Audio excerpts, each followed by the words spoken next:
Aus der Reihe meines Burgenlexikons. Burgenlexikon von A bis Z. Was Sie schon immer über Burgen wissen wollten oder auch nicht. Von und mit Matthias Helzel alias der Burgenmeister. T wie Titulierung.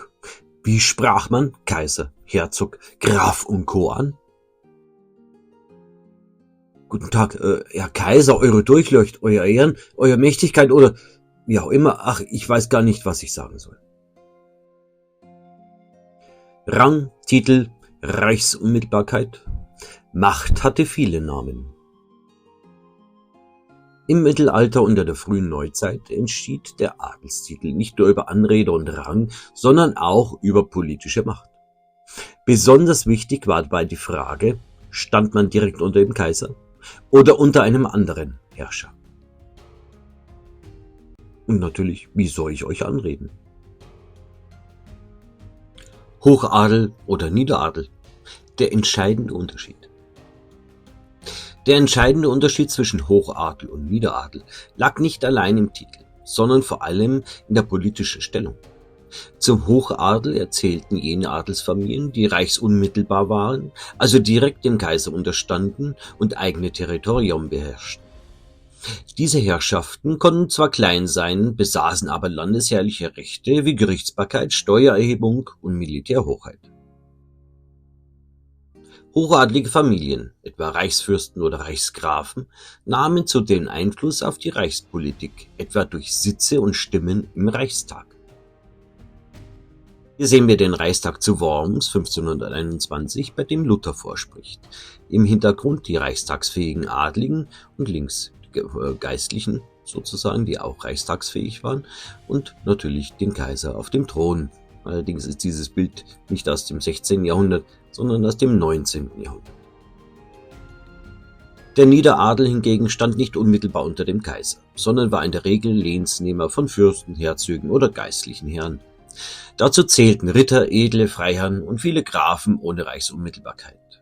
Sie verfügten häufig über Burgen, Güter und lokale Macht, hatten jedoch keine eigenständige Souveränität.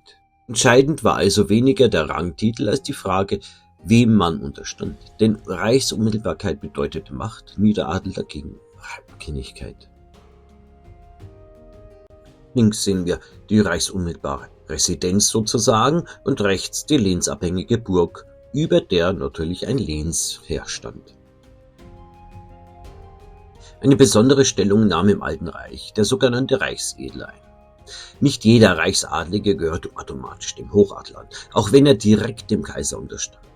Zu diesem Reichsedel gezählten unter anderem Reichsfreiherren, reichsunmittelbare Edle und Reichsministeriale. Sie konnten eigene Territorien besitzen und reichsunmittelbar sein, verfügten jedoch nicht zwingend über einen Sitz oder eine Stimme im Reichstag. Ein eindrucksvolles Beispiel dafür ist die heute ausgestorbene Familie von Schlüsselberg in Franken. Ursprünglich als Reichsministeriale aufgestiegen, entwickelten sie sich zu reichsunmittelbaren Herren und herrschten über ein Gebiet, das faktisch wie eine reichsfreie Grafschaft organisiert war. Ihre politische und gesellschaftliche Stellung entsprach damit dem Hochadel, was sich auch in ihrer Heiratspolitik zeigte. So heiratete Konrad II. Von Schlüsselberg, in zweiter Ehe Beatrix, Gräfin von Württemberg. Das Beispiel zeigt deutlich, dass im Alten Reich nicht allein der Titel entschied, sondern tatsächlich Machtstellung und Anerkennung. Und dieser Reichsedle wurde natürlich mit gnädige Herr, Euer Gnaden, und dann natürlich mit dem Namen Herr Konrad von Schlüsselberg angesprochen. Adelstitel und Anrede. Kommen wir nun zur korrekten Titulierung und Anrede, wenn man vor einen Adligen trat.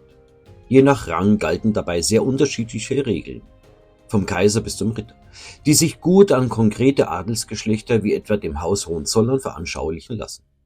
Der Überblick zeigt, wer wie korrekt angesprochen wurde. Der Kaiser. Der Kaiser stand an der Spitze des Heiligen Römischen Reiches und später des Deutschen Kaiserreichs und war formell der oberste Herr aller Reichsstände. Korrekte Anrede lautete Eure Kaiserliche Majestät. Ein bekanntes Beispiel ist das Haus Hohenzollern. Wilhelm II. War bis 1918 deutscher Kaiser. Mit dem Ende der Monarchie im selben Jahr erlosch auch der Kaisertitel in Deutschland. Links sehen wir das kaiserliche deutsche Wappen und rechts die Stammburg der Hohenzollern, die Burg Hohenzollern, die natürlich im 19. Jahrhundert bombastisch ausgebaut wurde. König. Könige herrschten über souveräne Königreiche innerhalb oder außerhalb des Deutschen Reiches. Konkrete Anrede lautete Eure Majestät. Ein deutsches Beispiel ist das Haus Württemberg, das von 1806 bis 1918 die Könige von Württemberg stellte. Die Familie besteht bis heute, der Titel ist jedoch nur noch Bestandteil des Familiennamens und hat keine rechtliche Bedeutung mehr. Hier sehen wir links das königlich-württembergische Wappen und rechts das Schloss Altshausen, in dem heute die Familie von Württemberg lebt. Großherzog.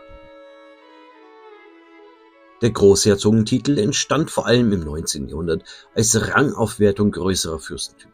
Korrekte Anrede lautete königliche Hoheit, gelegentlich auch allerdurchlauchtigste Hoheit.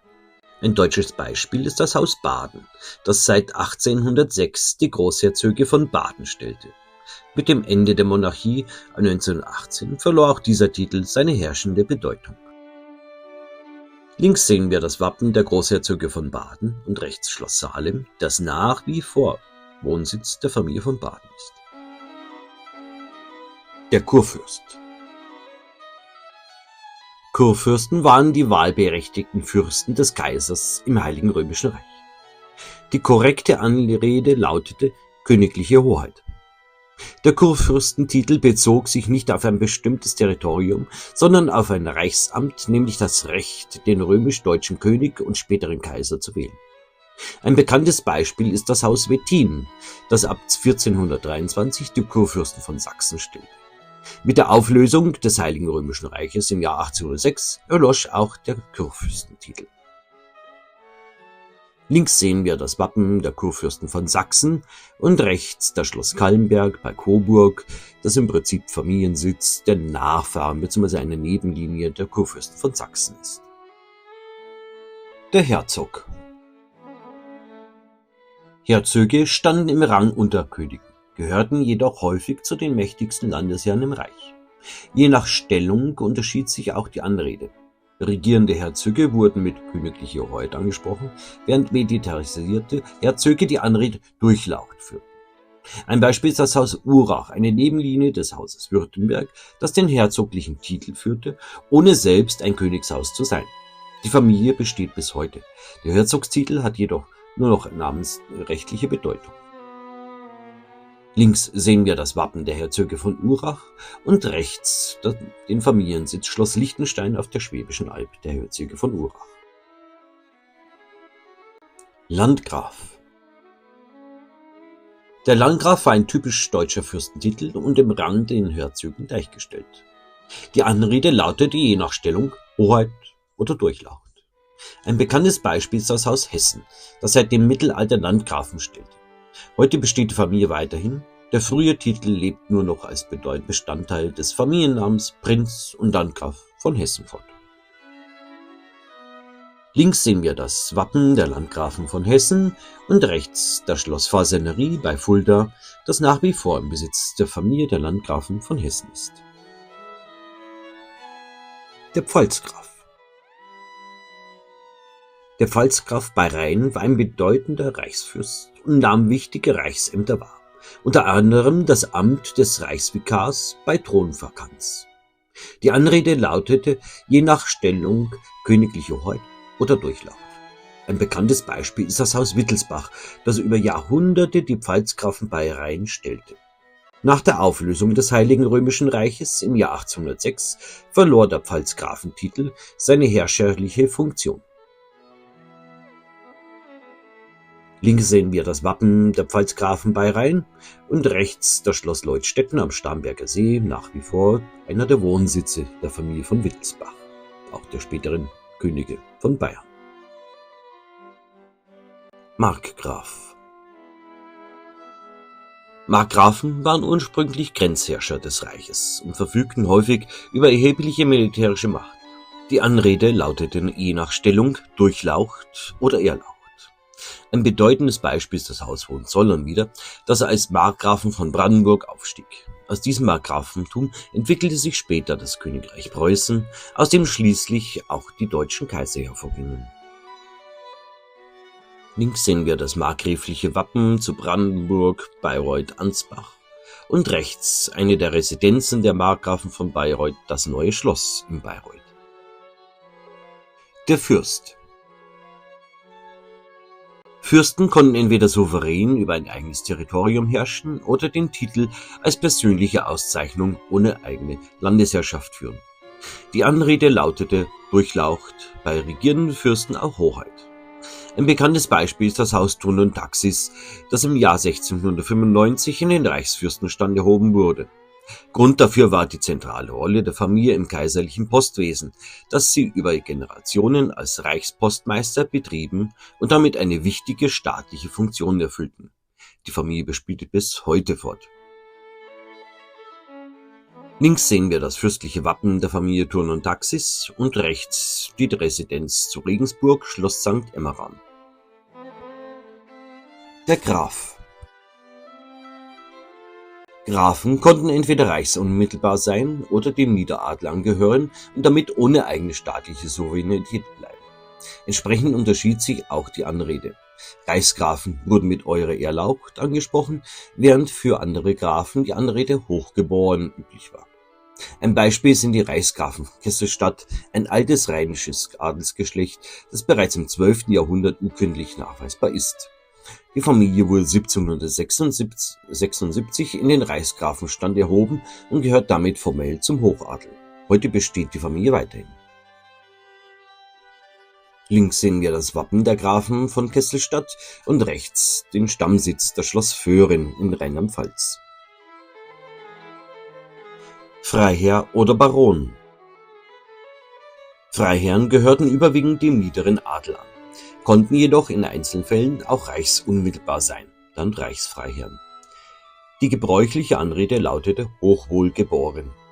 Der Begriff Baron ist ursprünglich französisch und wurde im deutschen Raum ab dem 17. Jahrhundert, insbesondere im 18. Jahrhundert, im höfischen und gesellschaftlichen Gebrauch üblich. Rechtlich entsprach er dem Titel Freiherr. Ein Beispiel einer freiherrlichen Familie ist die Familie von und zu Aufseß, ein fränkisches Uradelsgeschlecht, das seit 1114 urkundlich belegt ist. Besonders bekannt ist Hans von und zu Aufseß, der Gründer des Germanischen Nationalmuseums in Nürnberg und eine bedeutende Persönlichkeit der deutschen Kulturgeschichte. Links sehen wir das Wappen der Familie von und zu Aufseß und rechts den Stammsitz, die ursprüngliche Burg Aufseß, heute Schloss und Aufseß genannt. Ritter oder Edler. Ritter und Edle gehörten zum niederen Adel und standen häufig im Dienst eines Landesherrn. Die gebräuchliche Anrede lautete Hochwohlgeboren. Der Titel Edler war vor allem im Königreich Bayern gebräuchlich und bezeichnete die unterste Stufe des Adels, die meist als Dienst- oder Verdienstadel im 18. und 19. Jahrhundert verliehen wurde. Ein Beispiel ist die bayerische Familie Edle von Koch zu Rohrbach, die 1816 in den Adelsstand erhoben wurde. Heute ist auch dieser Titel nur Bestandteil des Familiennamens. Links sehen wir das Wappen der Familie der Edlen zu Koch und rechts das Stammschloss, das Schloss Rohrbach. Das von im Namen. Der Namenszusatz von ist kein Adelstitel, sondern ein sogenanntes Adelsprädikat. Er weist ursprünglich auf die Herkunft oder den Besitz einer Familie hin, sagt jedoch nichts über Rang oder Stellung innerhalb des Adels aus. Der Zusatz von konnte sowohl beim Hochadel als auch beim Niederadel vorkommen. Und nicht jeder Adlige führte ihn. Seit 1919 ist von in Deutschland lediglich Teil des Familiennamens und hat keine rechtliche Bedeutung. Was gilt heute? In Deutschland haben Adelstitel heute keine rechtliche Bedeutung mehr. Mit dem Inkrafttreten der Weimarer Verfassung im Jahr 1919 wurden alle Vorrechte des Adels abgeschafft. Titel wie Graf, Prinz oder der Namenszusatz von gelten seitdem ausschließlich als Bestandteil des Familiennamens und dürfen nicht mehr neu verliehen werden. In der amtlichen und rechtlichen Anrede gilt heute für alle Bürger gleichermaßen Herr oder Frau, unabhängig von adliger Herkunft. In Österreich wurden der Adelstitel bereits 1919 mit dem Adelsaufhebungsgesetz vollständig abgeschafft. Seitdem ist es österreichischen Staatsbürgern verboten, Adelstitel, Prädikate oder den Namenszusatz von zu führen, auch als Bestandteil des Familiennamens. Zuwiderhandlungen konnten und können rechtlich verfolgt werden. Adel existiert in Österreich somit weder rechtlich noch gesellschaftlich als anerkanntes System. In der Schweiz werden Adelstitel ebenfalls nicht anerkannt und erscheinen nicht in amtlichen Dokumenten. Der Namenszusatz von ist jedoch erlaubt, da er in der Schweiz häufig auf geografische Herkunft zurückgeht und nicht zwingend adlige Bedeutung hat. Ein offizieller Adel bestand in der Schweiz nie, da sie seit dem Mittelalter unabhängig vom Heiligen Römischen Reich war. Also, kein Titel, Kaiser, Prinz, Graf, sondern Herr und Frau. Zum Schluss. Im Alten Reich zählte nicht nur der Titel, sondern vor allem die Reichsunmittelbarkeit. Heute sind Adelstitel Geschichte, doch ihre Bedeutung erklärt viele Burgen, Herrschaften und Machtstrukturen. Der letzte in Deutschland verliehene Adelstitel wurde am 12. November 1918 vergeben. Leopold IV. Zu Lippe erhob an dem Tag seiner Abdankung Kurt von Kleefeld in den Adelsstand. Kurz darauf endete die Monarchie und mit ihr die Möglichkeit, Adelstitel zu verleihen. Es gilt: Burgen zeigen Mauern der Geschichte, Titel zeigen Macht der Geschichte. Danke, dass Sie dabei waren. Ich hoffe, Sie konnten ein Stück Burgengeschichte, Burgenwissen mitnehmen. Ihr Matthias Helzel alias der Burgenmeister. Und nicht vergessen, abonnieren und liken ist kostenlos. Dieses Video wird präsentiert und unterstützt von der Vermittlung Historischer Immobilien OHG.